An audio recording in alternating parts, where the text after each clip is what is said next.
And welcome everyone to Circle Debate Podcast, episode 89. Yes, we were trying to do it through live stream, but unfortunately, StreamYard, unfortunately, is network kind of like went bye-bye. So we had technical difficulties. So now we're doing the old school fashion way. The best way through Zoom, pre-record, ladies and gentlemen. This is the host of Devious One I've been C.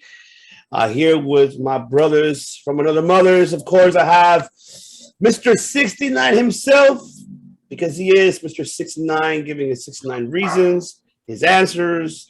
He has questions too. He is Mr. MGC, Mr. Matt Automobile Mobile, Matt Callis. He's mobile. You see me ride like a no.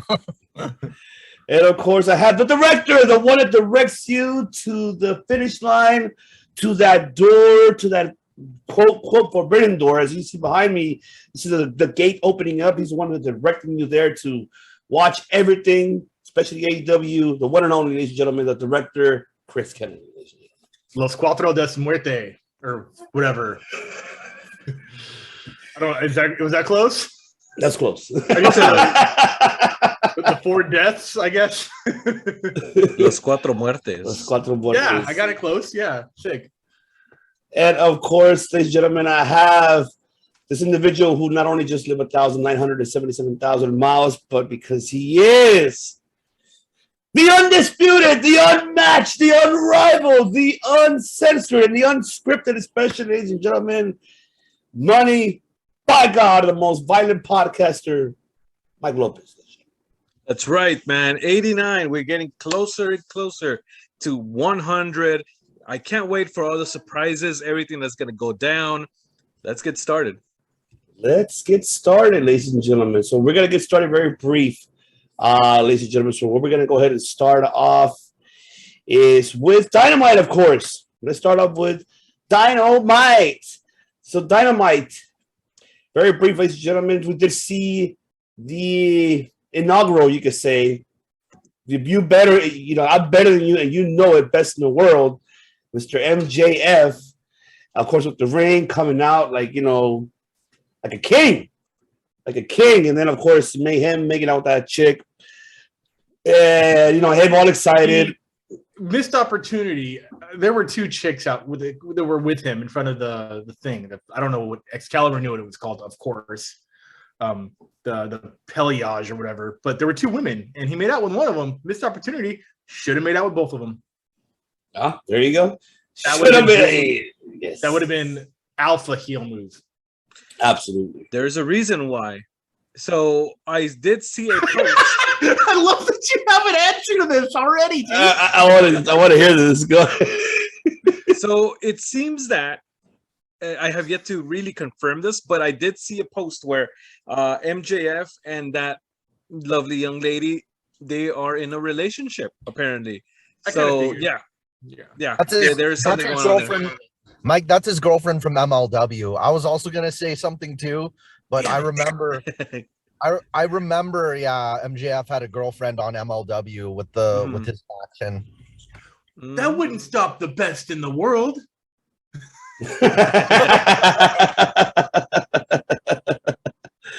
No, it would not stop the best in the world.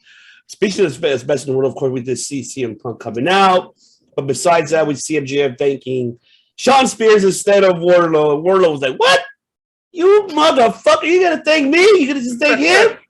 What?" You see Warlow's face like, "Oh my god!" And of course, Punk comes out, wants his rematch. Said Warlow, and then MJF. Then he brought his friends.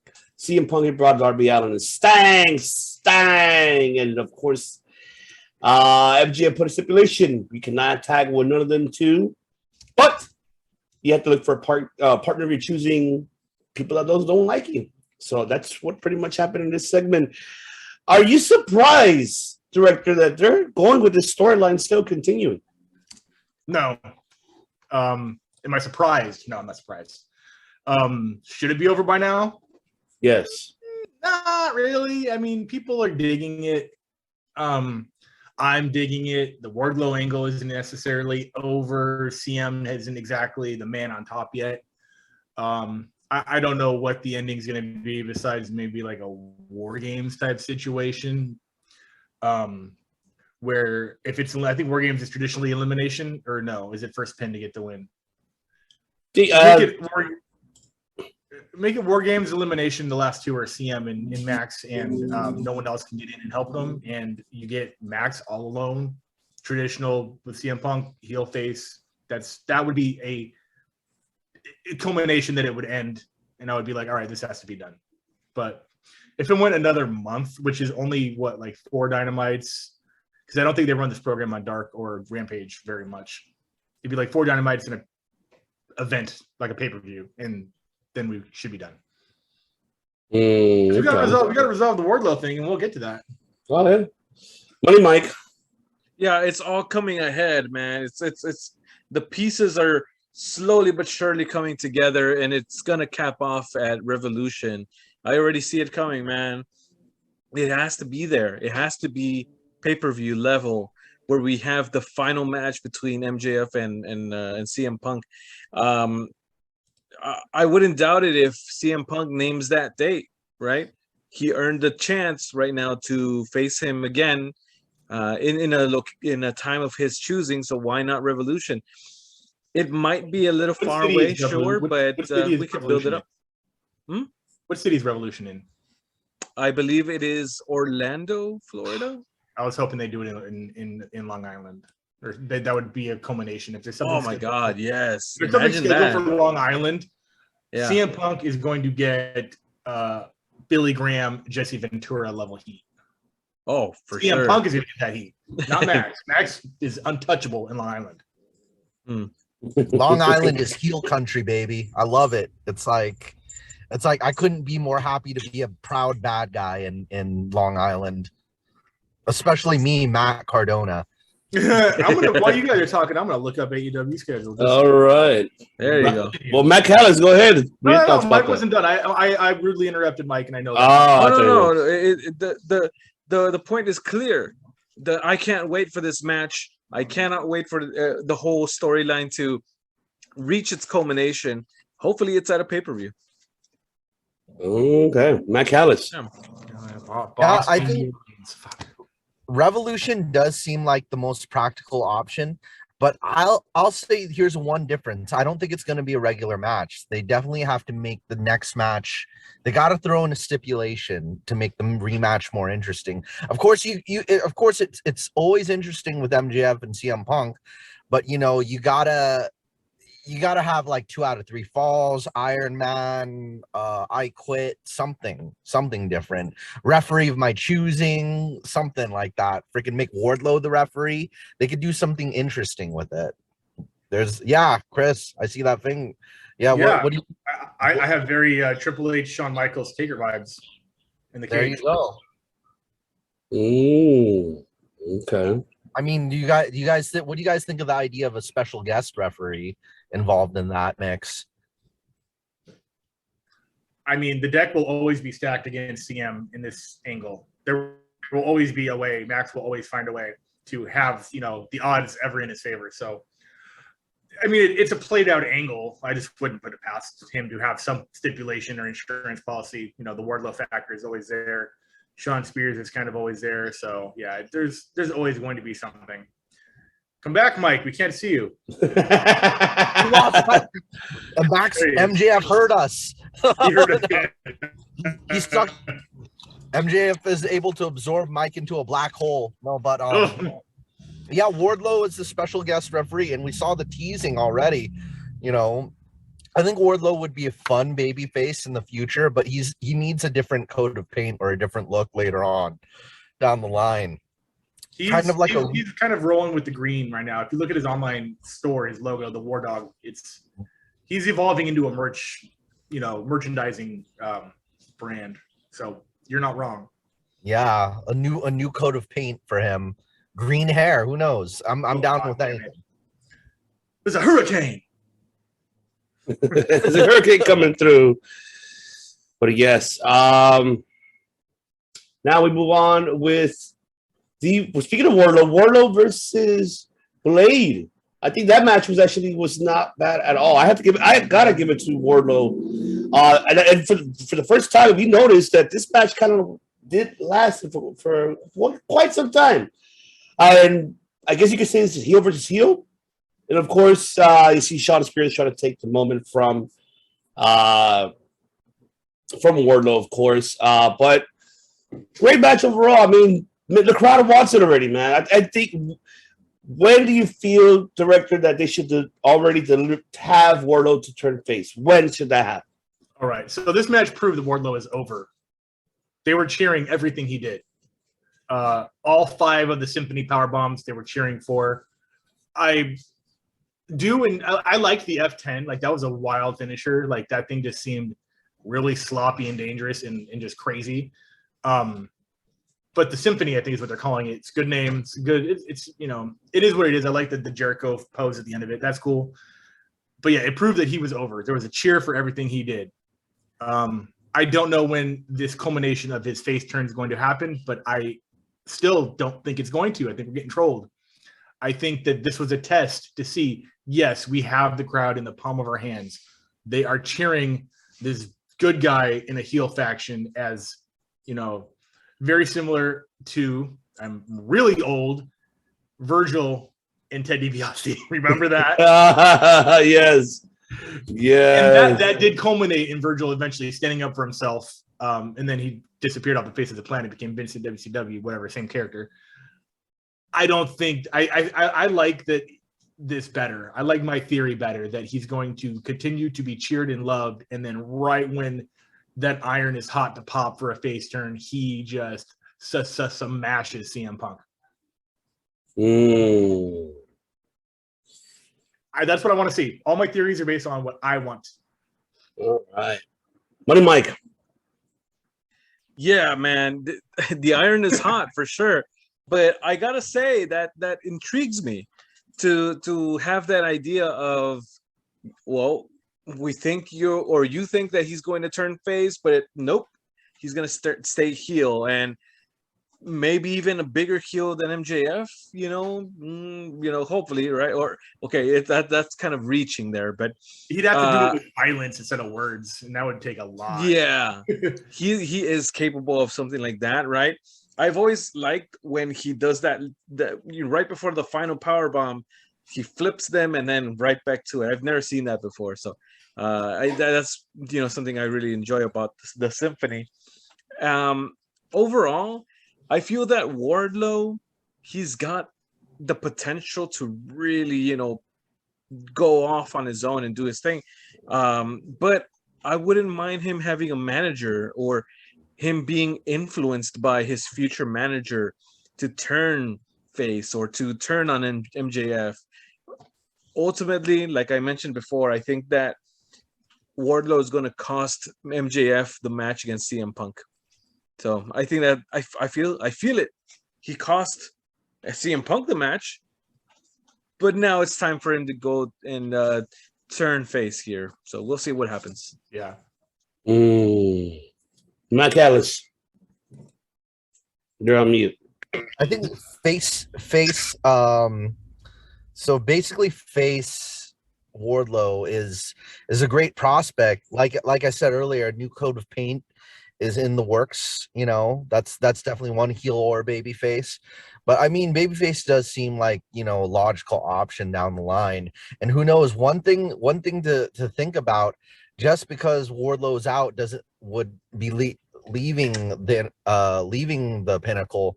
That doesn't mean Pinnacle can't still be 5 people. They could have a new 5th member and just launch somebody new into the and launch a new talent and keep that group around to keep launching new guys through it.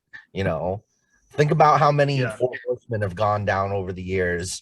Just keep having that be a launching platform for new talent, the same way both NWO, Bullet Club, and Four Horsemen have been for some stables make the talent and some talent makes the stables. Yeah, that makes sense. Like Evolution basically did that for everybody. Interesting. All right, and then one thing that I wanted to bring up before we jump onto this next topic, which is we see Penta, Penta says, and I know you're excited. I'm excited because we're going to see Penta Dark. That's from like Lucha Underground style. Ah! I'm excited. I mean, that's Penta Dark. He got missed, and of course, we're going to see it. Oh, man, I was just curious how is he going to because we know, I mean, it's not really belonging to Lucha Underground, but I wonder how they're going to do it. How is the attire going to be? What do you think, director? How are they going to do this? How are they going to do specifically what? I'm sorry. Penta Dark, the attire. Oh, yeah. I mean, they're going to maybe tease him joining the Knights of the Black Kingdom or whatever they're called or something. I don't know. And then Lucha Underground isn't Lucha Underground. It's just owned by Triple MLW with I don't know who's coming back to make it look like Lucha Underground. Is Dario Cueto the mic man? Is there any details that I don't know about with Lucha Underground? Well, I know it's Triple I and MLW, they're working together. So that's all I know that is going on. But they're not using the name or the logo or anything, are they? Or Dario Cueto, who was no, they're not using it. Man.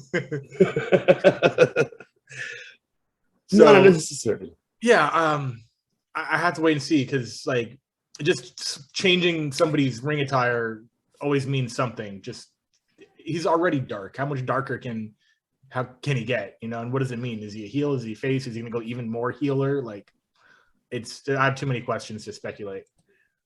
I know, right? I'm excited. I just can't wait. Money Mike, are you curious to see who's Penta Dark? Well, it's the same guy, right? I mean, same guy. Same guy. Is it the Black Blazer? I guess so. But I mean, I'm sure Republic of Lucha will have some masks, right, to commemorate that change, and so some new shirts will come out and stuff. But other than that, I don't know, man. At this point, without even knowing about Penta Oscuro or Dark or whatever, I don't know what that entails. Will it be a character change? Will this have a result in whatever he does in the ring? Ray Phoenix is out for a little bit, so speedy recovery, Mr. Phoenix, of course. But yeah, we don't know what it means for him as a singles competitor. He did mention Pac in there, or I think it was the commentators who brought him up. But yeah, we don't know. Will he still continue this feud with Malachi Black? It's up in the air. Heel, face. There's questions, and I hope to like the answers. Yeah, maybe it's just a character that's able to transcend the two, walk between the door between Mexico and America, I guess the border, where he can go to this new Lucha Underground style company and AEW. Maybe that's what the angle is just he can just go between the two, maybe win a belt down there, defend it up here. That'd be kind of cool. That would be not too crazy of a storyline, not even really a storyline, just a thing. It's not like a weird spiritual thing going on with speculations. It's just that. Matt, take it away. Go ahead, Matt. So it's I guess his Lucha Underground personality, it was a bit, Pentagon Dark was all about breaking arms. So it's basically, it'll be the same thing, except he's going to break everybody's arms. That's going to be the major difference. Break everybody. Yeah, turn into Sexy Star, who is also from Lucha Underground. Just annihilate. If anybody, what do you call it? If anybody needs some time off, just have them up against Pentagon Dark and bam, arm breaker. Yeah, that ain't bad. Interesting. All right. And then we have the Inner Circle meeting. Of course, the Inner Circle meeting, Jericho, Hager, Sammy came out, all three together, but besides Santana Ortiz, they came out to their own theme song. And then we get to see them, all we know is that Sammy's gonna leave. I mean, Sammy quit because in the whole argument is all about you, Jericho. It's never been about us. You've been holding us back. We wanted the tag team titles, but you've been holding us back. And of course, Jericho, who put you on the map? Who put you in main events? Who got with the money? And of course, I mean, now we're the outcome is next week we will have Jericho and Hager versus Santana Ortiz. And we'll see the outcome of it. I mean, is this going to be over? Is this completely over now that this, happening within the inner circle? Do you see that happening directly after this match? It should be over after this inner circle over? They've had these meetings at least twice before. This might be the third. Once almost every year where it's like, what's going on with us? Are we still homies? Sammy even mentioned that he's quit before and he has come back. Has the faction overstayed its well? I mean, the company alone has been around for only like 2.5 years. Inner Circle formed pretty early into that career. I don't think people are sick of it, but is it time for people to move on? Maybe. I mean, I don't know if I want it or care enough, like be sad. It's not like for me when like the like the post WrestleMania 14 DX broke up, that hurt a little bit because that happened to like SummerSlam of the same year, 98. And I was like, God damn it. Or no, sorry, WrestleMania 15 is when it officially happened. And I was like, damn, that one hurts. This one, I'm just going to be like, all right, cool. Well, better things are going to happen for sure. So it's only up for everyone there at the sacrifice of the Inner Circle breaking up. Is it going to happen next week? I mean, last time they broke up, I think that like they like got really mad at each other and they were yelling and screaming and they're about to get in each other's faces and then they just hugged it out. I don't think that's going to happen again. I think Santana Ortiz might be done just because the opposite's already happened. So I'm just flipping the coin that they're not going to do that angle again. So I think it just might be Jericho and Hager from now on. Yeah, and I agree. I think I see that happening. I think that's it for a while. And I feel that, Sammy's in his own direction. And, of course, Santana Ortiz will be focusing more on the tag team division. And Jericho and Hager, well, I don't know what they're going to do. I think, by the looks of it, I think Jericho might take a break. Hager, I think they haven't done really anything with him. I mean, he hasn't really done shit. He really hasn't. He hasn't. I mean, he had a baby feud with Warlow last year, I think. I wouldn't call it a feud. They were just staring at each other all the time. Yeah, well, they got into it at the Stadium Stampede, didn't they? Was there an Inner Circle Stampede or something, or was that what I'm thinking against of? the Pinnacle? Yeah. Yeah. So yeah, I mean, yeah, a little bit, but I think they need to do something with like Hager versus Junior Dos Santos. That would be a way to get Junior in front of people, and they're both MMA fighters. Kind of just combine those worlds. But yeah, he literally hasn't had like a match, like I think all year. I mean, I could look it up and be wrong. He might have had something on Dark, like a squash, but I have no idea. I feel it's a missed opportunity, man. They could have had him versus Junior, right? Like Chris said, and have it lead up to a match or actual fight in Bellator. Something like that would have been fun. You are that is way outside the box that would actually happen. That would be so hard. That's so hard to pull off because you actually have to train and be off TV to do that. Like, wow. Just show up on Wednesdays, guys. Maybe Friday for Rampage. There you go. Yeah, maybe have like a fake MMA fight in AEW, I guess. I don't know. But yeah, do something with Dick Hayes. He's not that bad in the ring. I will say that my only kind of downside on all this is that I wish that Hager would have gone with Sammy.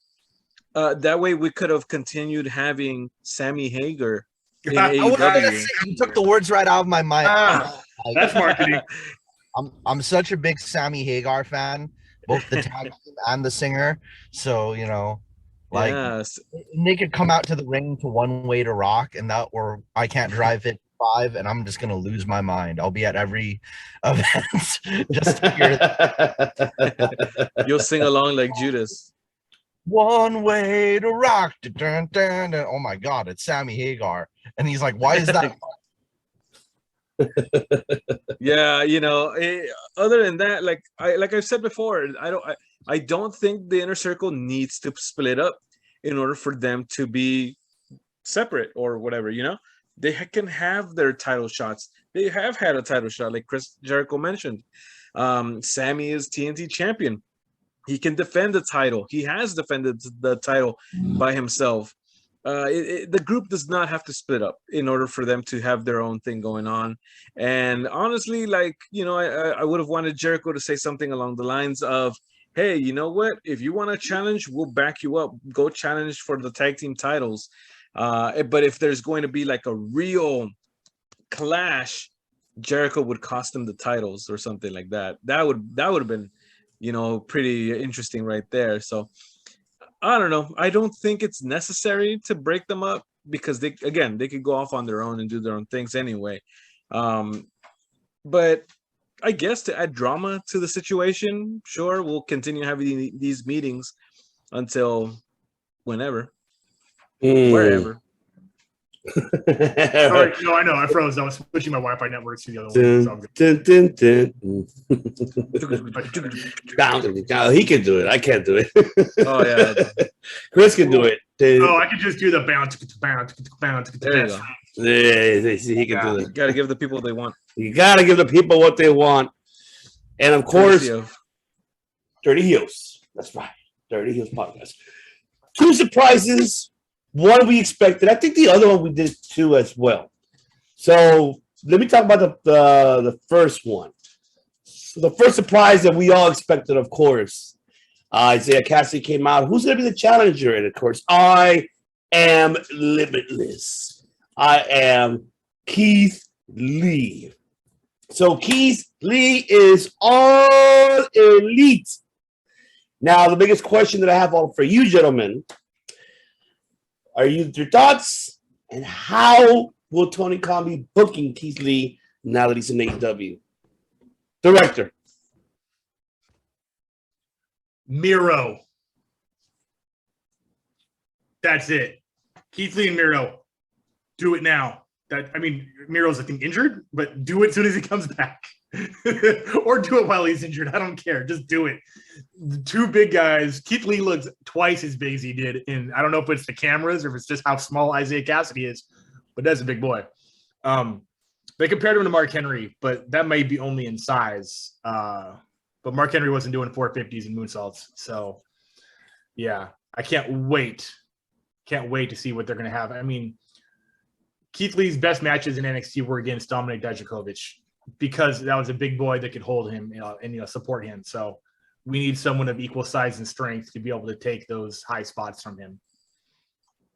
I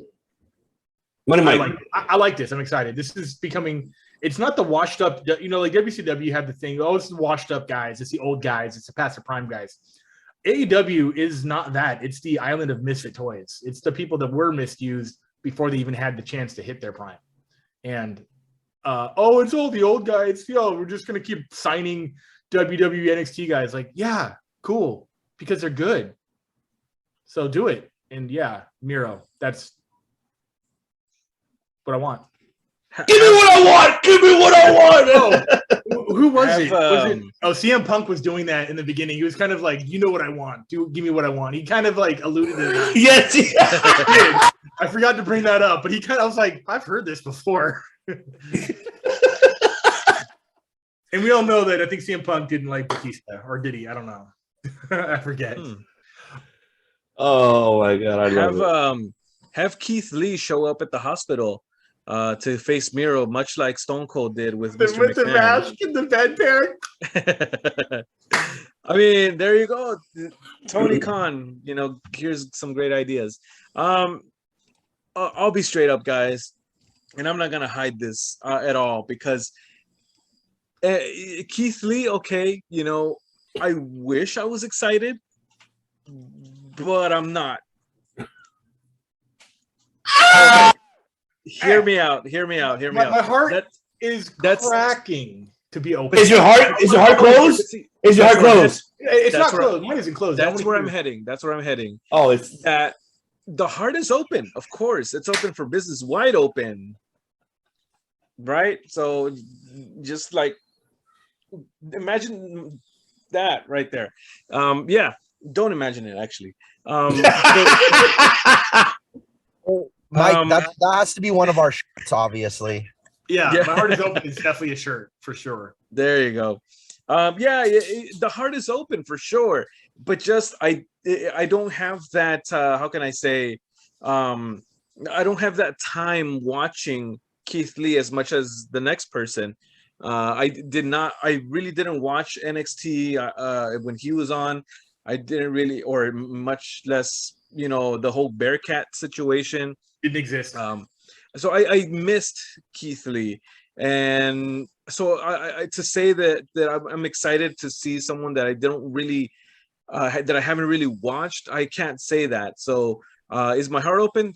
Definitely, 100%. But at this point in time, I don't share the hype that others might right now. Okay, so However, go ahead. um, Chris brings up a very awesome matchup of Miro versus Keith Lee.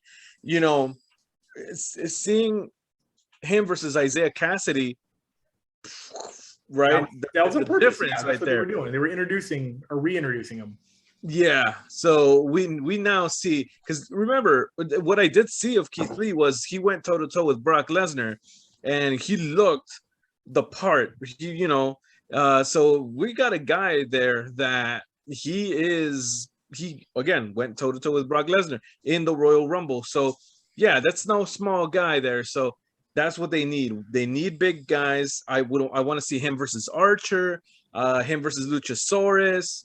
Stuff like that. So yeah, I'm all for it. Here we go. Yeah. So what I don't know what you don't know about Keithy's moveset, but homie is doing like corkscrew planches and tope con hilos and standing moonsaults. Like he's literally Mark Henry that moves like Leo Rush. It's insane. It doesn't make sense. So if Dominic Dijakovic isn't a great wrestler, but the matches that they had 2 of them, I believe, in NXT, those were matches that really showed off what Keith Lee could do with an opponent that could support that style for him. So if you can watch those on whatever, it's a good introduction. You can just 20 minutes of your day. You're like, all right, I know everything about Keith Lee from those 2 matches. On Peacock, of course. The cock. Not a The sponsor. cock. Is that what we're calling it? The cock. Nice. Terms of endearment. Yes. Matt Callis, go ahead. So I gotta say, for Keith Lee, one of the main things to keep an eye on is I really want them to keep him as a babyface no matter what they do with them, because oftentimes AEW seems to want to keep the big guys as heels, from what I've noticed pattern wise. And even as Jake Hager as a babyface, I haven't seen him in as many or barely as many singles matches. So I want to see some more babyface singles matches, especially with somebody like Keith Lee. Because, I mean, there was that short drink of water where Powerhouse Hobbs was a babyface. Yeah. That was quick. And right away, bam, heel. So, I mean, keep him as a babyface for at least a year and a half. I want him to have a good run. Small guy, big guy, doesn't matter. I like what he does. Keep him as a good guy. We need a hero. We need a big guy hero.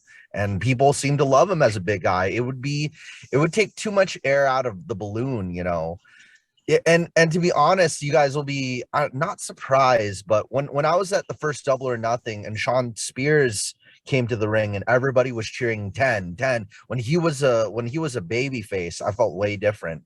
He was I wonder if I guess it was maybe Sean Spears' decision to turn heel. Maybe you should have enjoyed some babyface time, at least towards the beginning, and maybe gone heel later on, So that's kind of what I was, I was seeing Sean Spears as like one of the other big time baby faces, because everybody at the MGM was screaming 10, and now he's just kind of the henchman.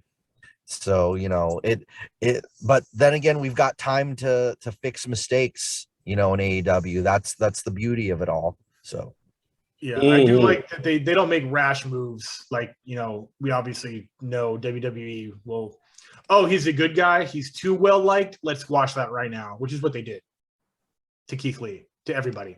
If you are over ahead of schedule or bigger than somebody else that they want to be bigger, you know what I'm saying? Like, then yeah, they'll just they'll bury you. And that's what they did. And Keith Lee has not rock level charisma, but he has that very similar charisma style where he can just be quiet and and people eat it up. So yeah, that works best as a face. And he is a great face, very charismatic.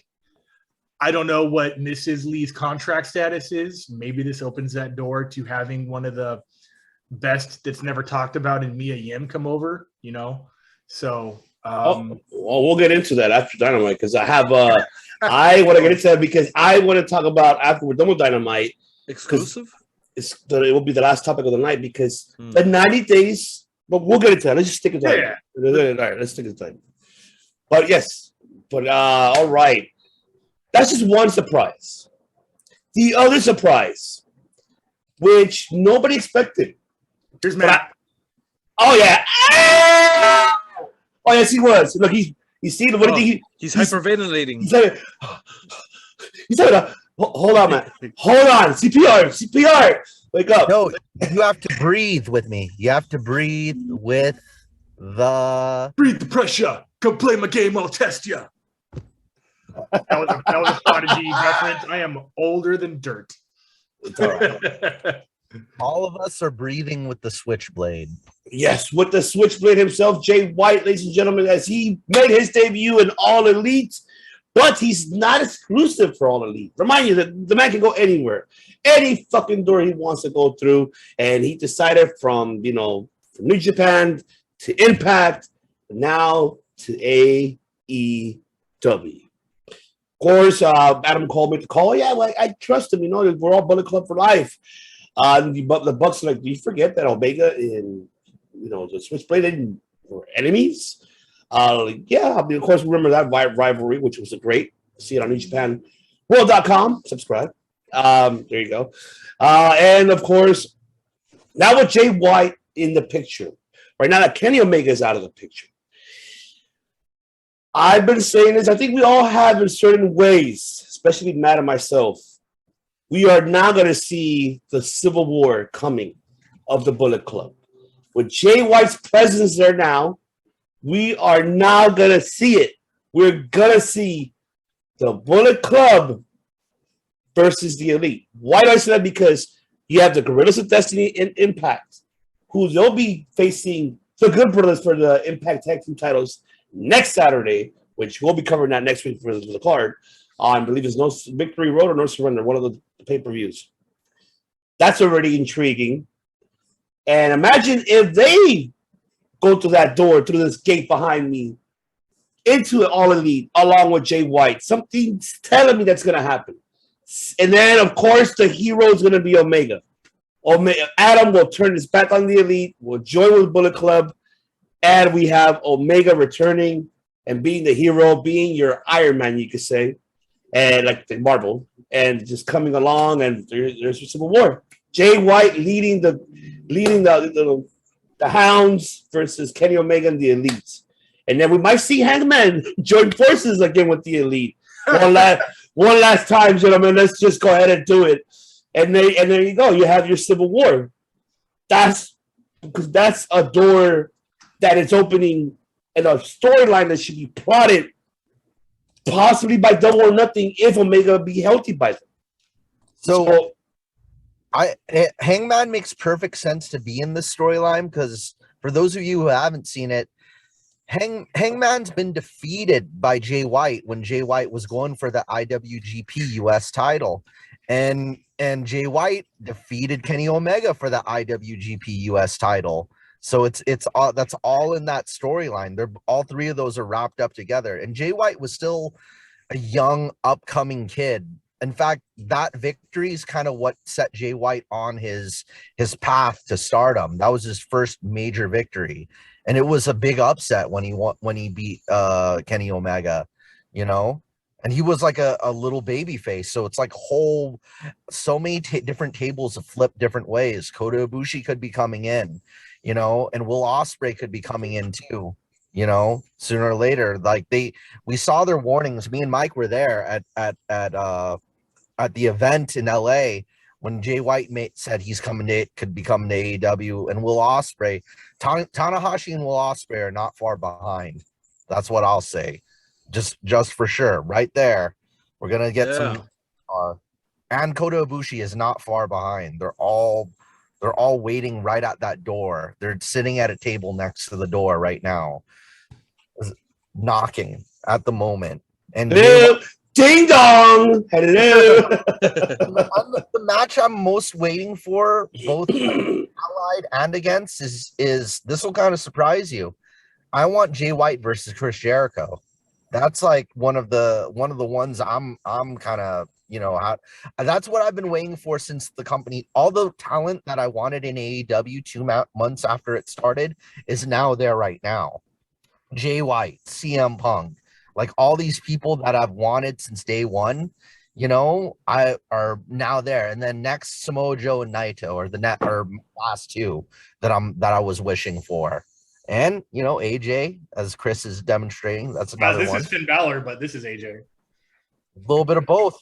A lot of people are doing the double guns. I love it. All right. Do you feel that same way, director of the Civil War? Ivan, I'm a mark. I don't know how you were able to rattle off that crazy connection, but I'm going to show you something that reminded me. This is what's going on right now. Yeah. That's me. That is me right there. Ivan right now. Me too. Yes. Me too. That's me as well. I'm going to leave that up while I talk. I can move that just so you can see me. But nah, let's go to his. So here's the deal, man. Like, there's a lot of smarks in AEW, obviously. We all know what's going on. We know what Bullet Club is. We can probably name all the members and who came, who went. The casual fans cannot. Casual fans, the TBS crowd who's just now watching AEW, they need to be brought up to speed if this angle is going to continue in the way that you can't watch Civil War without starting with Iron Man 1. You feel me? Yes. So if they are going to do this, they have to do this slowly and introduce people, basically start this whole thing over just to get people who have no idea what's going on to have an idea. That would take forever. That would take a year. So we'd be rebooting Bullet Club just to tell the story of the end of Bullet Club. I don't know if they're going to do that. I just don't know. I don't know how they would be able to pull off a Civil War type thing, which would be cool to happen in Japan at the peak of Bullet Club hype. The word Bullet Club, the shirts, they haven't even been mentioned. It is now the Elite. It is now whatever's going on in Impact. It is the Adam Cole thing. Red Drag, all this stuff. So tie it all together, man. It is so convoluted. I don't know if they're going to be able to do it. I don't even know if they're going to do it. The Jay White thing, like, he's probably going to maybe assume ownership of something and then maybe have resistance from Cole and then love from the Bucks, or vice versa, or just doing what he's doing where he just keeps walking through doors, which I love. I love seeing that. I just don't know, man. That's pretty much it. Like, I think the Bullet Club thing has to be, I think it's kind of like just kind of fizzled in my own opinion, unfortunately. That's just how I feel. My heart's open, but the blood's not pumping through it. Money Mike. Okay. When it comes to New Japan, by the way, that's the perfect picture right there. My goodness, that encapsulates all of this. There's so many pieces to the puzzle, and if I'm New Japan and I'm Impact, and I'm seeing this unfold, yeah, I'm gonna want people to go back and watch all that other stuff. It means more money, more eyes on them, right? If you want the whole story from the beginning, you have to go back and watch all of that. And if I'm those other companies, that's what I want to happen, right? So more money, of course, for them, and that's great and all. The real treat for everybody that has been watching since New Japan, since the beginning of Bullet Club. The real treat is going to be that fan service that we get, right? And I've said it before. Endgame, Marvel, they all brought it all together. But you got to remember, the MCU has top-notch writers and a group of people that are behind the movies that are planning years ahead.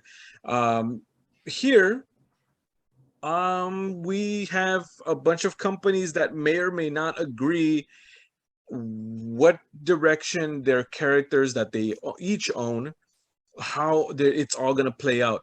Is New Japan going to be okay with what ends up happening with Jay White? Is AEW going to be okay with how things end up with Kenny Omega? So, there's going to be a lot of that, and I feel like they're gonna have to put that aside a little bit in order to write the best story for, like Chris says, the TBS folk, the casuals, right, that don't have every single piece, and so that they're satisfied, the hardcore fans are satisfied, everybody goes home happy, and we get a solid story put together. And it's going to be so tricky, very difficult, and it might suck. It might be a Phantom Menace, but at the same time, don't you put that on me, Ricky Bobby. At the same time, it could be an end game, and I'm hoping for the latter.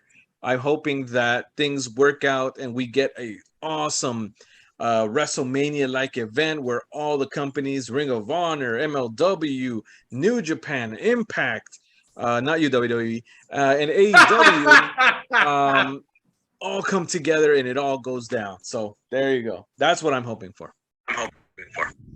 I just got to say real quickly, as a response to both Chris and Mike, I think all you really need, I mean, you may not have writers and you may not have, you may not have the time to show them those past matches. All you really need is to give Jay White a microphone. That's it. Give him a microphone, give him 5 minutes, and he'll get you not only up to speed, but he'll have you on the edge of your seat. He'll take your breath away because you'll be breathing Switchblade. To your point, Matt, I didn't know that there was something. I didn't even know that Jay White and Kenny Omega had a match, and they didn't need to cover that in specifics. Just in the dialogue that they had, I found out okay, well, I'll take their word for it. It happened. This and this happened. It did not need a lot of explanation. There it was right there, exactly. In dialogue. And kind of like MJF and CM Punk, one of my favorite promos in the wrestling business today, and one of my favorite heels is Jay White. You give him some time on the mic. Jay White, when he was in Impact, all he says is, Kenny, if you refresh my memory, I beat you. That's all he has to say. I beat you. And then to the next guy, Hangman, guess what? I beat you too. Easily. And I don't need to beat you again, because it's just going to be a repeat of the last time. I beat you, and that's all he has to say. And he'll run through. He'll be such a great monster heel. He looks amazing. One of the best six packs. Whenever he takes his jacket off, too much man body admiring. You got to stop me. I'm gonna start talking about. Oh my god! Don't even start, because then we're gonna go. We got to do a whole separate episode. That's like an hour and a half. The story. Yeah, this is my story. The story of Jay White, narrated by Matt Callis. There you go. Oh my god! All right, and then we get CM Punk versus FTR, but who's his partner? Of course, no one expected this, and we haven't seen these guys in the same ring since WWE back in the heydays. And that is wrong button. Jon Moxley, ladies and gentlemen. Jon Moxley teaming up with CM Punk, defeating FTR. What a fantastic, great tag match, great psychology, old school classic. We did see, the Doomsday Device from, Moxley and CM Punk. This was a really classic tag team match if you really want to think about it, Money Mike. So I'll go to you very briefly while the director's getting his camera fixed. I'm still here, but I deleted the wrong graphic. So, yes. There we go. But yes, Money Mike, I'll take it to you very briefly. Completely surprised. Wouldn't it have been something if it would have been Colt Cabana? Right? Lawsuit. Wow. Right? I want that so bad too. I mean, it was cool. It was cool to see Moxley and Punk. Who'd have thunk it, right? You know, that those two would have, tagged, right? It went well. The match had a lot of near falls to the point where I feel like Jim Cornette was pulling his hair out of his head. I'm sure he's going to have something to say about it. But it made for a fun match. It made for an entertaining match where two main eventers, that you would never saw team together, finally did, and they showed a chemistry, not just as in generals, where they were able to adapt to a partner that they've never tagged with before. So that was fun to see, and yeah, I was definitely thoroughly entertained by it. Director.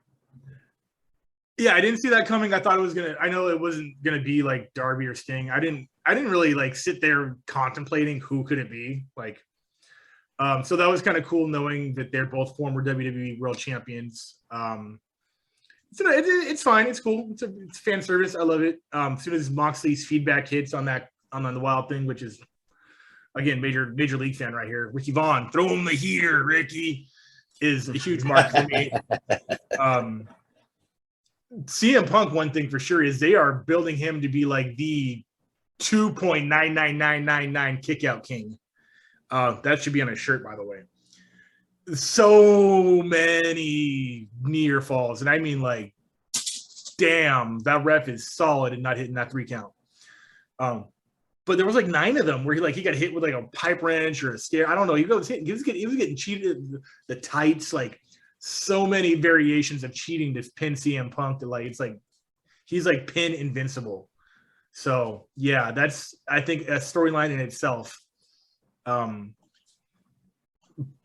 Cabana thing would have been really funny. We haven't seen him for a while. I don't know if they've had that phone call where they fixed problems. I might be late to the party on their situation. So, and then the Bryan Danielson thing, where he was last talking to Moxley last week. Is he going to be like, why are you out there helping CM Punk? You should be blah, blah, blah with me. Is that going to play into next week? Are we going to get him in the mix at all? Is that, so, it was fun. It was entertaining, cool to see, an iconic moment between two absolute icons of the sport, regardless of company. The CZW chants were awesome because that shows that people remember Moxley's roots of getting stabbed in the face with a fork. It was fan service and it was not a bad match. Go ahead, Matt Callis. Swamp Thing. Dun, dun, dun, dun. You make everything green. Swamp Thing. That's what I used to think the lyrics were. And then they actually made it the lyrics for the Swamp Thing TV show. Swamp Thing. Dun, dun, dun, dun. You make my heart sing. Oh, okay. But to that match, I was from recent tags, those who haven't followed CM Punk on Twitter, CM Punk's tagged Samoa Joe on Twitter. CM Punk's tagged, he's tagged Okada, so we could really expect literally anything to happen on AEW. That's the kind of exciting thing. And usually I was expecting, Moxley is good, but I was expecting a third surprise because what was it? What was the show that had 3 different surprise appearances? It was Maki Ito, Ethan Page, and Christian Cage all in one night. So I was thinking this was also going to be another one of those. It would have been Jay White, Keith Lee, and then somebody else, a third surprise, a third new debut, maybe Wyndham Rotunda. Yeah, Wyndham. It seemed kind of the waters seemed kind of right, The water's just about warm enough in the jacuzzi, but not quite yet. We gotta boil the water more before we throw in the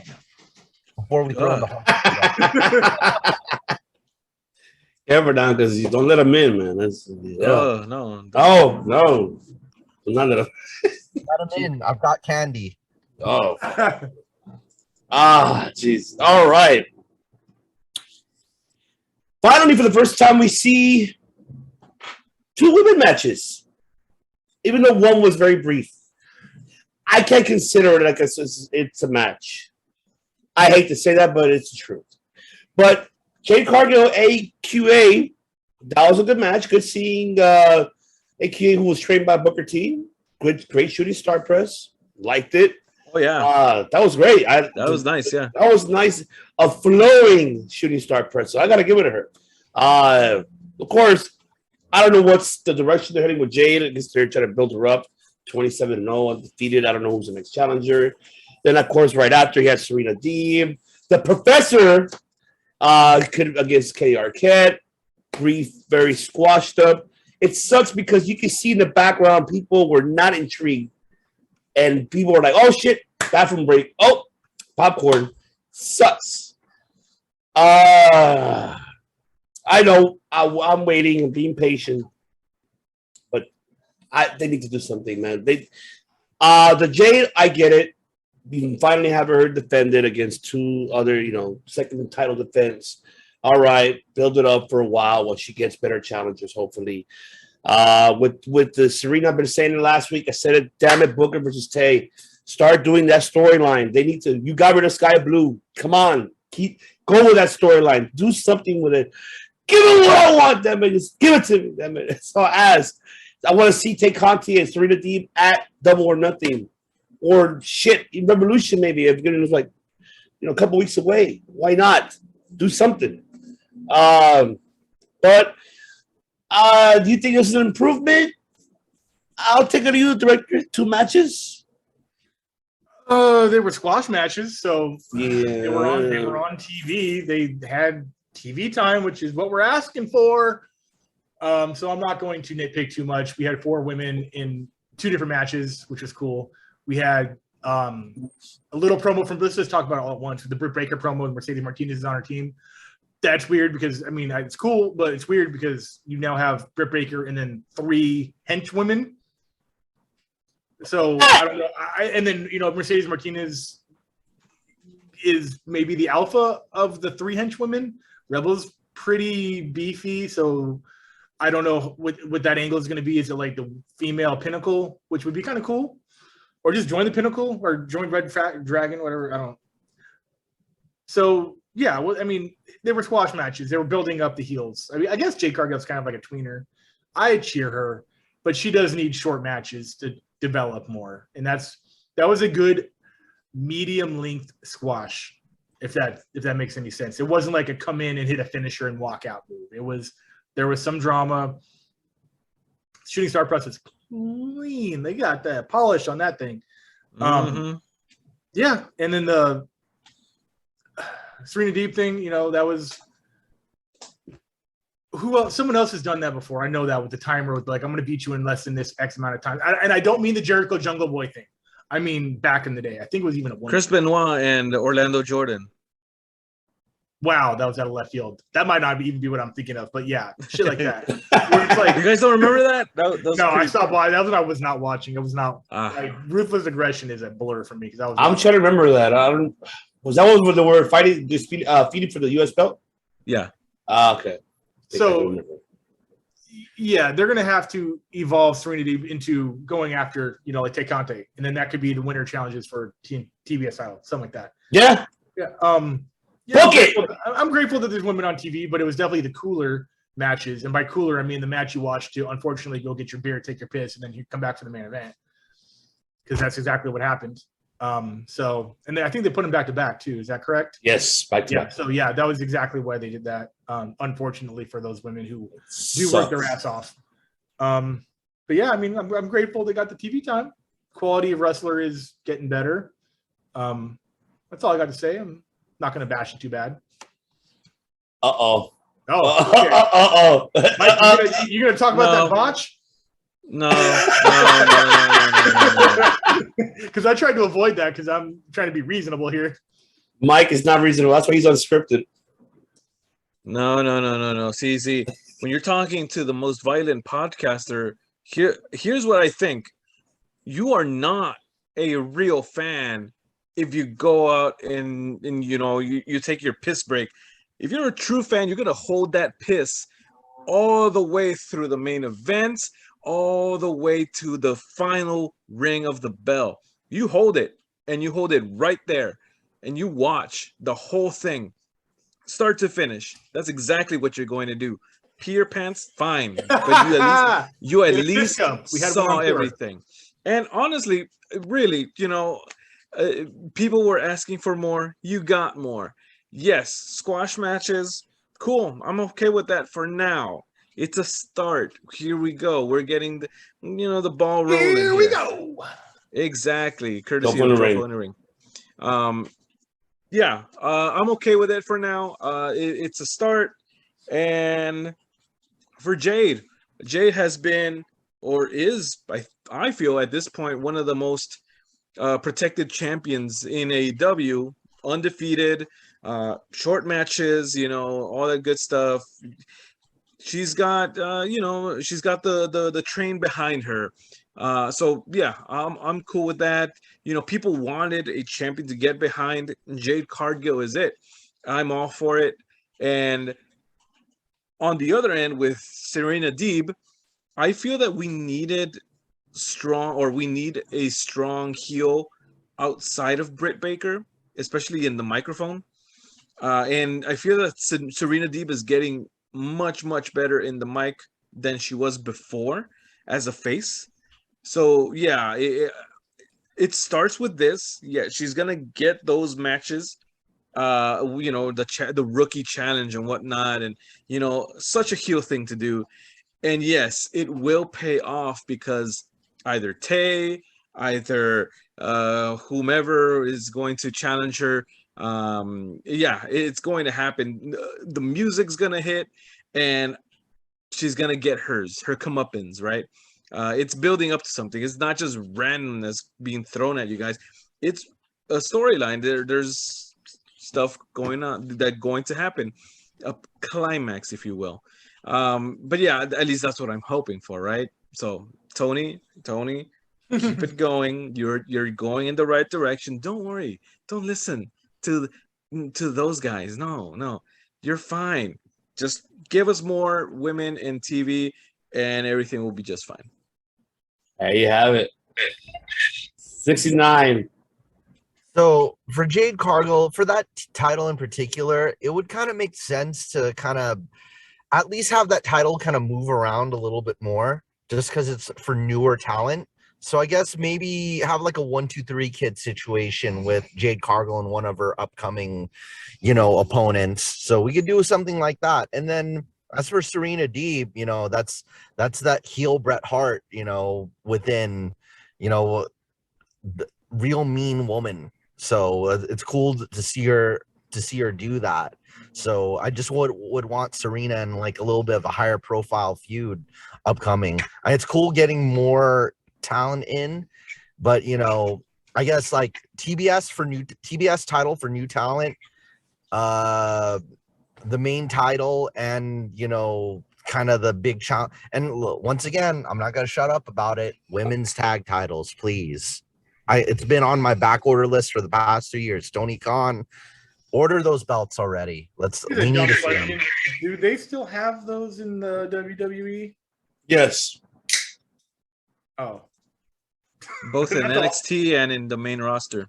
So yes. They're still defendable across all three companies? No, NXT by itself only, and the main roster, they have not defended them ever since that Selena Vega and Carmella has been the tag team champions and has not been defended. Only once on Raw. Yeah. I don't know. I don't know if I like that enough because they're already not utilizing singles enough. So then how are they going to find enough tag teams? I don't even know why even have a tag team. We got rid of like half a roster in the women's division. Shit. Yeah, like what the fuck? They have to learn how to manage the singles competition, and then Yeah, there's just not going to be enough. Like maybe put them only on dark, like and have it be up and comers. I guess there's just not enough TV time right now to even have a new division. And so like every female in the tag team division would have to also have a singles career, and then that'd be a lot of work. So it's weird right now. Let's let them worry about the singles and then move on. I think the triple titles are better. Yeah, I'm with you. I think the trios bring them better off. That could be intergender, could be male and female. That should be. Hey, yeah, there you go. I brought up. I mean, I don't like her. We don't like her. She is unloved in this company, in this business. But she was in an intergender AAA championship, and she was also heavyweight champion. People don't, Yeah. So, yeah. They could do that in AEW. Why not? I mean, that's something they should. Jade Cargill versus Wardlow. Let's do it. Yeah. I mean, right now, the only one who's doing intergender is you having Impact. Impact's doing it. You see, they have Jordan Grace, who was your digital media champion, lost to Matt Cardona on Impact. So they're the only ones who are doing intergender matches. I haven't seen anybody else that's done it besides in the States wise. Just Sony Impact. Ring of Honor has obviously they never do that. AEW has not even commenced doing that. WWE, not even close. They will never do that. Anti-bully, because they're the real bullies. So they represent anti-bully, quote unquote. And now to the main event of the evening, ladies and gentlemen. It is, of course, Cowboy shit. And what a bloody Texas death match versus Lance Archer, that's the Director 2.0. That's when you get Chris mad, he turns into Lance Archer. And I think when Lance Archer gets happy, he turns into me. That's why he's like your Incredible Hulk. Yeah, I guess. Yeah, I mean, sure, I'll take it. Whatever, guys. What the fuck? You got a date. He's got a tramp stamp. I mean, come on. Besides the tramp stamp, did you see him on like the Hot or Not dating show or whatever that was? He was on where he did not get picked.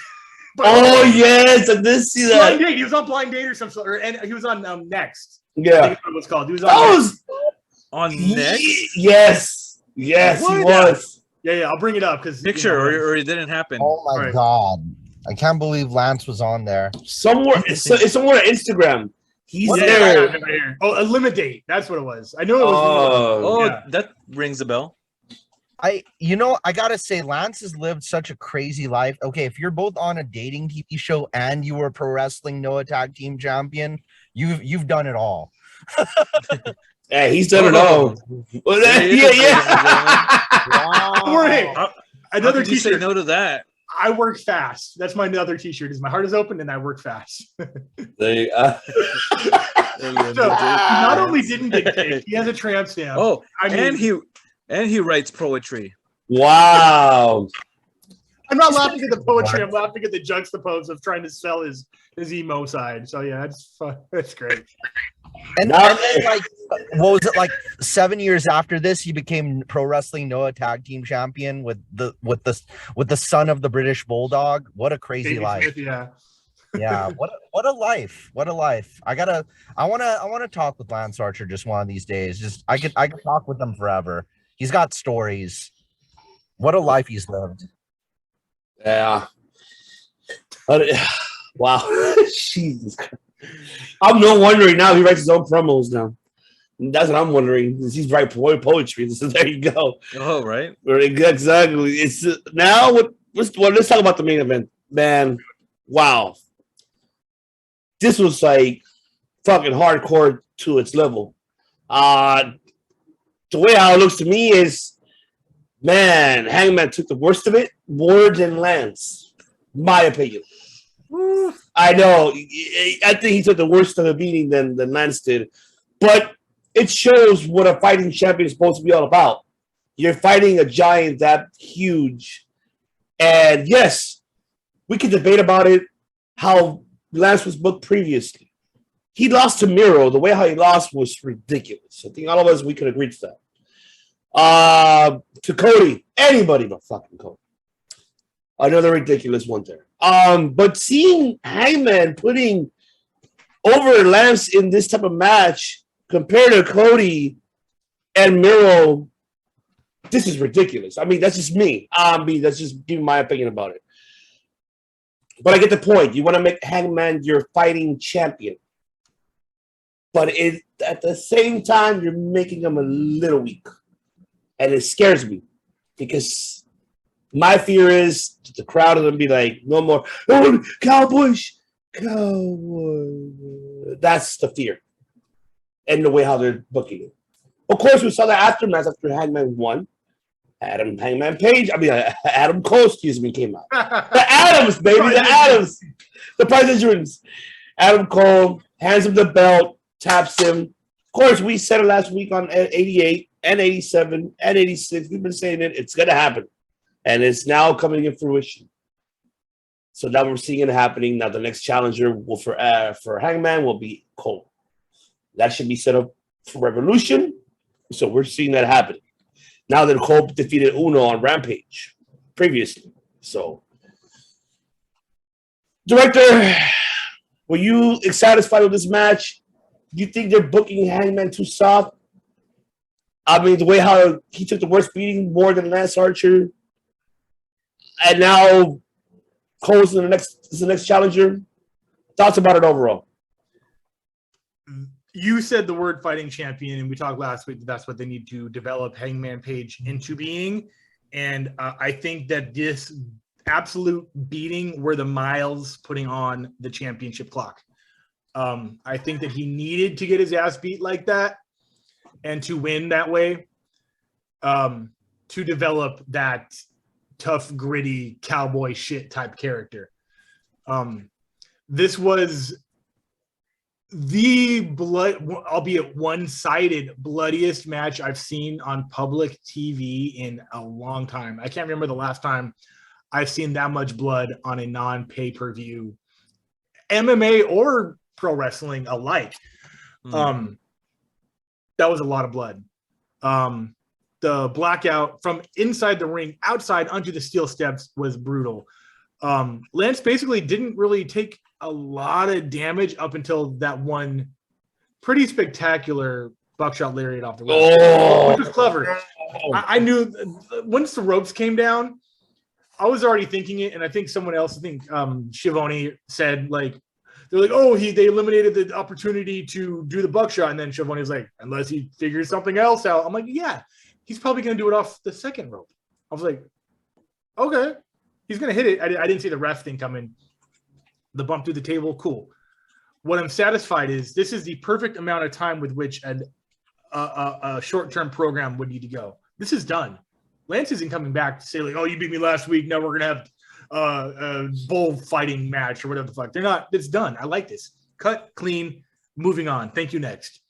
They're going to do this for a while to develop that fighting champion style in Page. And he is probably going to beat Adam Cole to help develop that character. So I need the marks to be ready for it.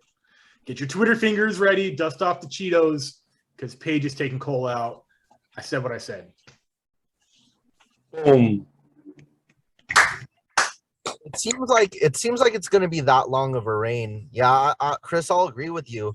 But I also wouldn't be surprised if he loses it at Double or Nothing or at, maybe Fyter Fest or Fight for the Fallen sometime by, he'll hold it until, maybe Double or Nothing might come close, and then maybe he might lose it by this summer. It seems late summer at the soonest. Yeah. Because this might be his only run for a while, and they might want to just make it count. Yeah, make him look really good as champion. And maybe they could do Iron Man match with Adam Cole or something to make it really really lovely, and we could see like the best of both of them. The best of both. What is Ring of Honor does something special for like some main event championship matches, right? Isn't it like more MMA style rules where like countouts for 20 seconds or 10 seconds or and then like if someone interferes, like the DQ is on the other person where it makes sense, like do something like that. Like the forbidden door should apply to also other companies' rules. I guess you're like, that would be cool. Just I forget the name of the match that I'm thinking of. Leo, our boy. Pure rules. Yeah. That. Make it that. Because I don't want a weapon. We just had the weapon gimmick. We had a very decent hardcore match. We don't need like the Texas Chainsaw match, the cage match, war games. Just pure wrestling, which show off that Paige can now wrestle and isn't just like the next hardcore icon. Interesting. Yeah. Money Mike. Yes, I do agree with Chris that Cole is going down. I do think that Adam Cole's role in the whole Bullet Club and Elite thing, I feel that's where he's going to stay at. He's going to have this mini feud with Adam Page, but ultimately his role is in that other storyline to move that forward. So, yeah, Cole's not going to win the title, but it'll be fun, especially knowing Hangman's history with that group. There's going to be callbacks to that and you know, inside jokes, I would say, between all of them going on in there. So it'll be fun for a lot of fans that have seen all that history between Hangman and Adam Cole and Young Bucks and all that stuff. But yeah, the Hangman is going to retain. I can't help but wonder who they would put him after that with. And I mean, you know, a lot of moving pieces here, and I like it. I like it a lot. What is kind of unfortunate is Lance Archer. The guy keeps losing the big fights there or the big matches. The only one was against Moxley that he won the IWGP United States Championship, only to quickly lose it to, I believe it was Tanahashi, wasn't it? We were there, right, Matt?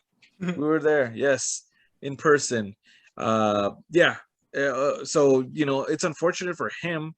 But I'll say this, man, that for a guy that writes poetry, that guy can kick some ass. You know, that bump with the steel steps, oof, I felt it, man. Jesus Louise. Yeah, very, very hard stuff. You know, they don't teach you that in wrestling school, at least as far as I know, right?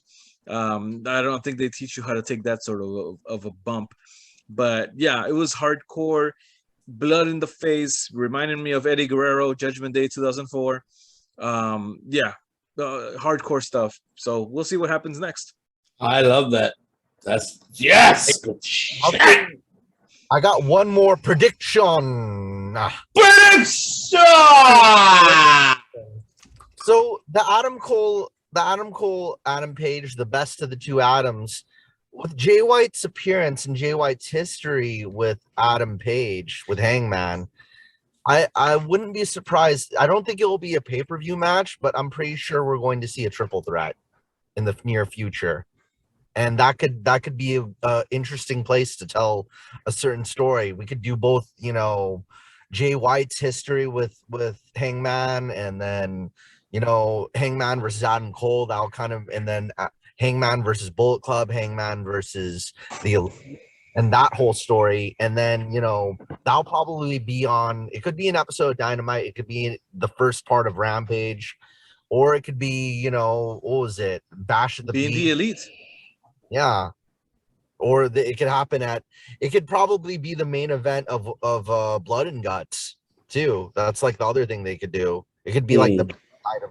It could be like the first half of Blood and Guts. They could do a lot of things with that. So that's like the other triple threat. What was it?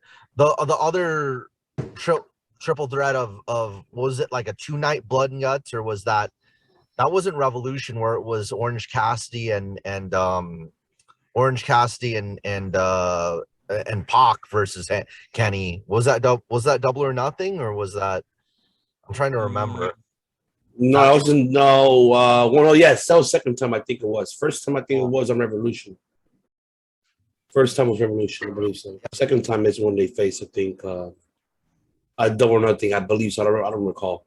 So that might be the triple threat in the near future, and who knows? Maybe a run in from Kota Ibushi. So we don't even know what's right now. Anything could happen. Anything could happen right now. I mean, I don't like to call it a bunch of a forbidden door. It's just that it's more like a door that, these talents are breaking down. Hey, ding dong, I'm coming in. What's going on? What you got for me? Mojo, where are you? Come on, Samoa. Your old buddy Chris is waiting for you. All right. So, yes, there you go. Dynamite did great. Fantastic. Number 1 in overall cable ratings. Good for you guys. Awesome. Fantastic. Last topic of the night, ladies and gentlemen, because, yes, this is the one that it's like, like NFL draft day. There you go. It's the talent draft day because the 90-day clause is over for all these. And I'm only naming the main, I'm not disrespecting all of the talent that have been on that list, but the main ones that have not been picked up as of yet. By far, we have Killer Cross already going to MOW. He did a teaser tonight, so he's MOW, but we don't know if it's going to be exclusive for them. We'll find that out soon after he makes his return to MOW. I'm excited for him. Congratulations to Killer Cross. But the biggest ones is the ones I'm going to name. So I'm going to let these individuals pick a promotion and why. So I'm going to name this first one right here. The 90-day clause is over. Akita, better known as Ember Moon. Director, where should she land? Everywhere. It's kind of do the circuit, find a home. I don't know where she lives. Might be Florida because of the NXT days. They would just put you up in a loft down there. But have her circulate a little bit. Maybe some smaller places. I don't know if Game Changers is still running. Maybe Generation. Global Syndicate. Like, just have her do the rounds. There you go. Matt Callis. I think I'll say this, and I've been wanting to say this about Impact for a minute. Impact really is, on the tail of, like, even though they were the alternative for the main alternative to WWE for a long time, they're right now right on the tail of AEW. And in my opinion, as far as content is concerned, I'd say they're neck and neck with AEW at the moment because they got the Ring of Honor invasion going on and the Bullet Club invasion. So traditionally a better women's division. Mm-hmm. It was better than the Divas division. Knockouts versus Divas in that era was better. Yeah, and then they got tag titles. So I gotta say, Ember Moon should head there. Impact's really coming up. I mean, Jay White's there, all the New Japan talent's there, and who knows who could show up in Impact. Impact seems to be playing ball with more companies than AEW is. They got to the, who knows who initiated that WWE deal first, So like if I was in Ember Moon shoes, who knows what that could mean for me, I mean, that Mickey James thing could be, is like, maybe I could be back for one night, with my Impact music. If I was her, that I would be wondering. I'd be pondering. Impact's looking pretty good nowadays. Ring of Honor invasion, Bullet Club invasion, must watch TV. See, Money Mike.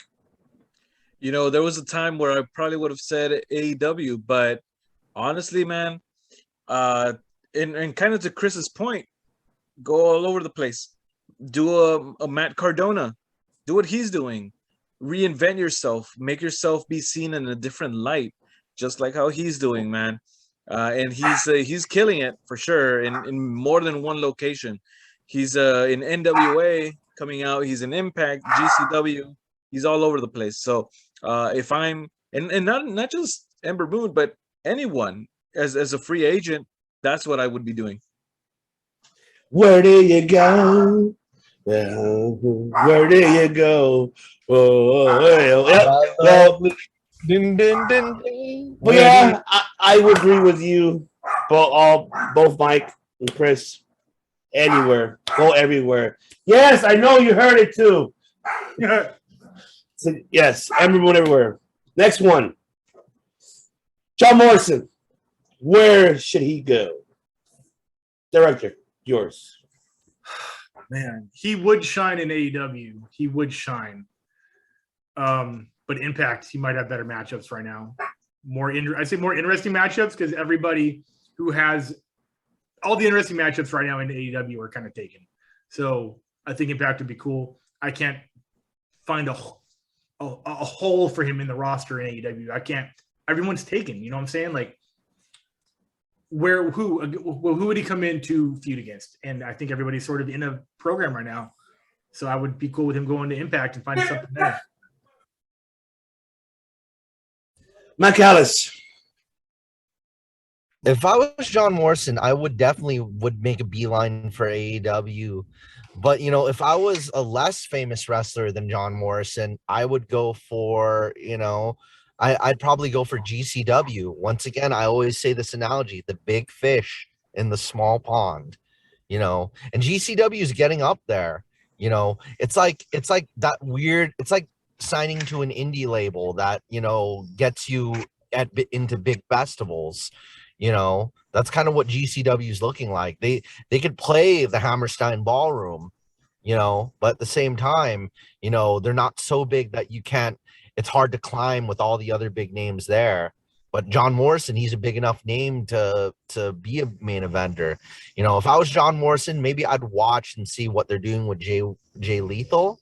And if Jay Lethal could get a title of some kind, because I mean, I was sadly disappointed he didn't get that FTW title.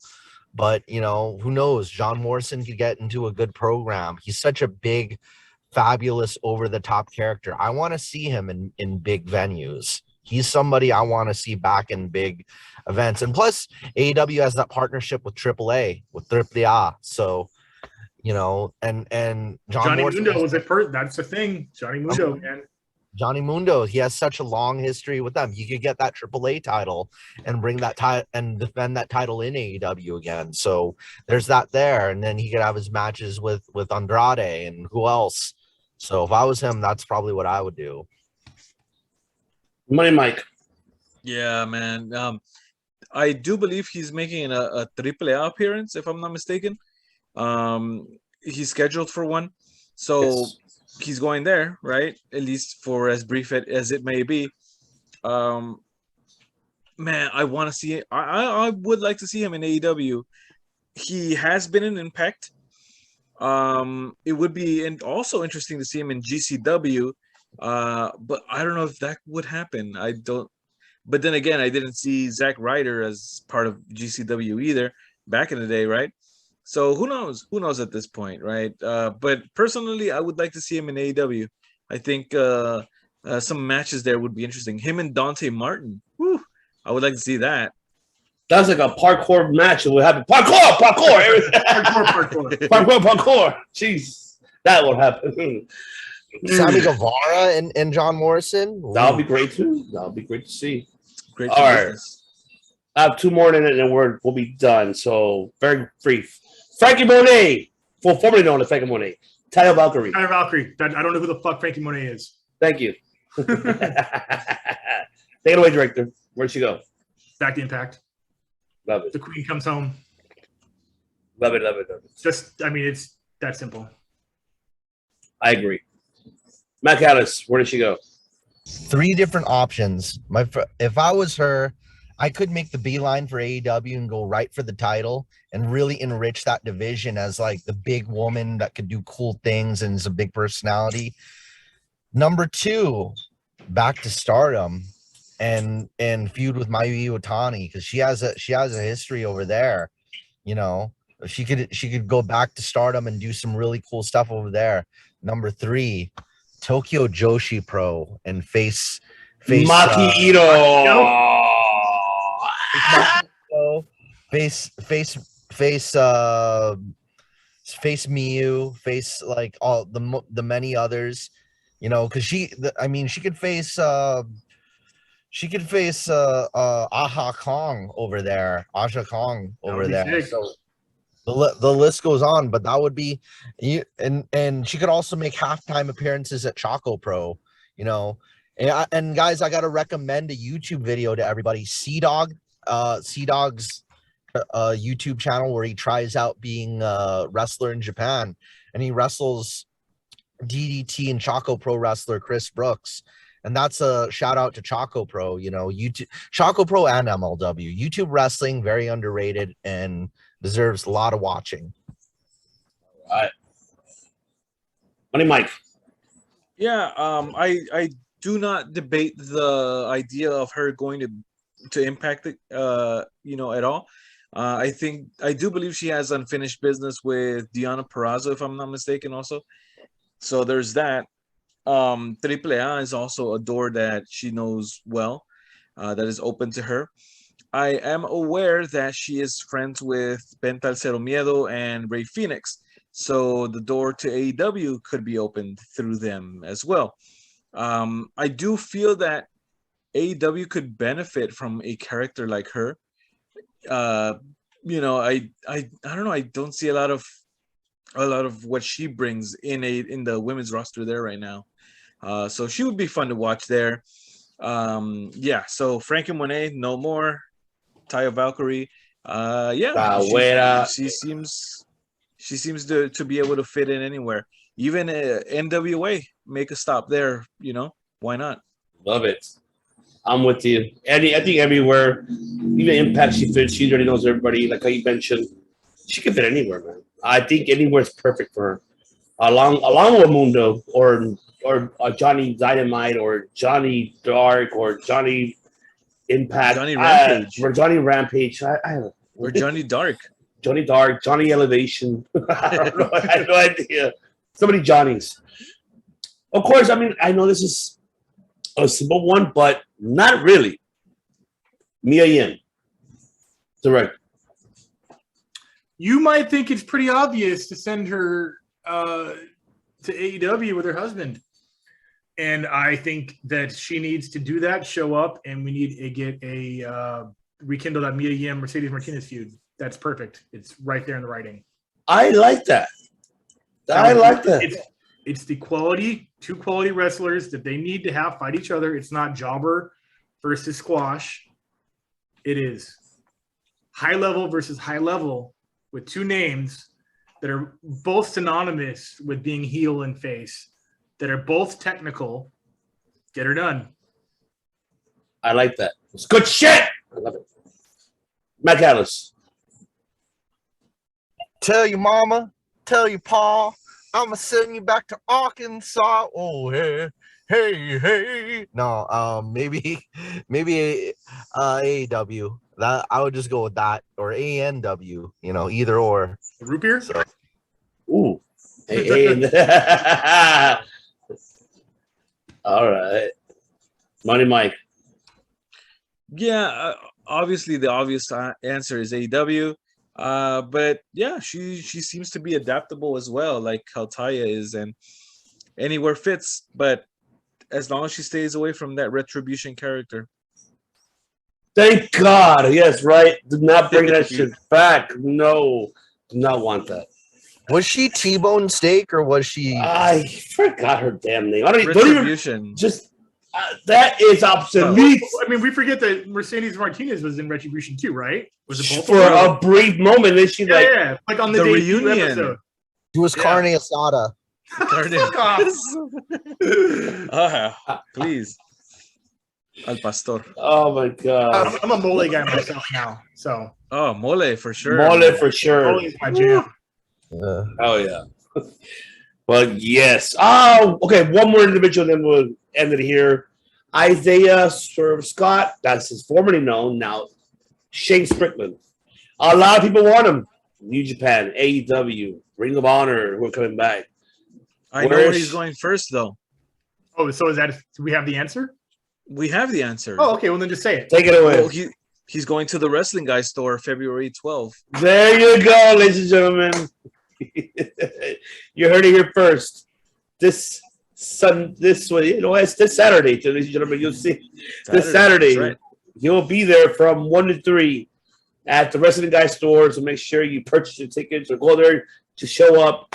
Say hi to Shane Strickland, formerly known as Isaiah Swerve Scott. But okay, besides there, Mike, where else should he go? I see him in some place like GCW or Impact. Why not? get him out there. Start going around, man. Reinvent your character. Show the world what you got. Matt Callis. AEW is looking pretty stacked right now, so I mean, if I was in his shoes, I guess I'd go to Impact. You know, big fit. I'd go to Impact. If once Ring of Honor is back in April, it's really just around the corner now. So, you know, I could be patient and establish my brand like on the indies for a minute and then make my debut back in Ring of Honor and become the big fish there. Maybe take the title off of the big fish in Ring of Honor. So, you know, like, cause Shane Strickland's not exactly like a household name. So, I mean, it's not like a super duper name, but if I was him, I'd want to be the big fish of Ring of Honor or GCW, you know, if I wanted to be the top guy somewhere, you know, so. Director. On the East Coast, NWA. On the West Coast, Championship Wrestling of Hollywood. Oh, I like that. Make himself known everywhere in the independent scene. They are not above having high-level wrestlers come through them doors just because most of the country, or even Championship Wrestling attendant of Memphis. You know, Leo Rush went through there. They have tournaments where they bring in a star to elevate the card. I think that he would be great to be used as an enhancement name on a marquee. I love that. Definitely love it. And there you have it, ladies and gentlemen. Episode 89, unfortunately. Yes, we had technical difficulties, but hopefully next week we'll be back live again. And no streaming issues. Because I guess some StreamYard, unfortunately, the network was down. I was reading about it. So we were not able to go live because of that, technical difficulties and that. But we'll be back with you next week for sure. Live on our YouTube channel. And if you're seeing this, you'll be seeing this in the morning because you'll be like, weren't you guys live? Well, yeah, we were, but shit happens. But I want to go ahead and actually thank everyone for listening, for tuning in, to all of our audio platform listeners tuning in. Do not forget to go to our bio, our link tree, subscribe to all of our social media platforms. You can even follow these two individuals here, the director of Fate the Story. You can follow him, follow the music. They'll be going on, you know, out and about, touring around the world and giving you the badass music out there for all you fans. Loves metal. I love metal. I mean, we all here love metal. Love that bass, man. I love that bass. Yes. Right I love it. I love it. And don't forget to follow Suplexology as well.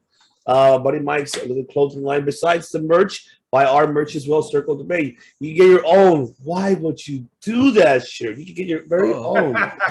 Why would you do that type of shit? You will Why get would that. you do that? Not buy a shirt. Why Yes. would you do that? Why not wouldn't you do Why that? wouldn't you? It's just, you need to buy it. You just gotta buy it. buy It's a a shirt? plus. Will be more merchandise coming out very, very soon. You'll be seeing soon with that. For that, I just want to go ahead and thank all of our audio platform listeners. And also, Money Mike, are you going to, I believe you're, as this Saturday, you'll be at NSPW, correct? Claro que sí. Yes. I will be at NSPW in person. I might run into the ring if I have to make sure everything is in order, running smoothly. So yes, you will see me there. I will have my own booth with my shirts. And yes, I will be doing a vlogs, you know, just of my shenanigans at this place. So yes, so hope to see you guys there. And also, you'll see Championship on the Line podcast, where you'll see Alex and Richard Modis, Richard being backstage commentary and Alex being the ring announcer. So stay tuned for that. And director, where is Fate Destroy's next upcoming show? It is going to be at the Viper Room later this month. Let me find the flyer because we have a couple of things, a couple of dates coming up. The 20-something. I should have that right. I should just know this, but I saved the flyers for that particular reason. Give me a second. Give me a second. I'm sorry. I'm so sorry. If you guys have not been to the Viper Room, it's a pretty cool venue. Great music. I definitely, if there you we guys go. Are there, February 20th, we are playing the Viper Room in Hollywood, California, and that is our next show.